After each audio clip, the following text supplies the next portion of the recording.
மாண்புமிகு திரு ஸ்ரீநாத், தூத்துக்குடி.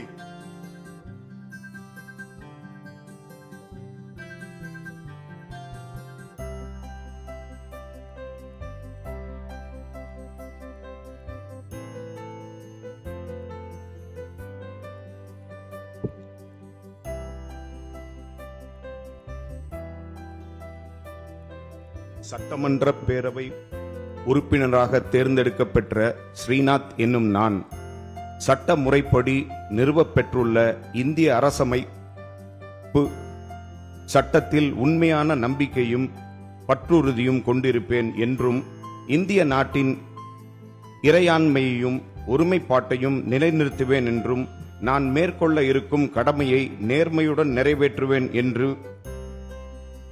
கடவுள் அறிய உறுதி கூறுகிறேன்.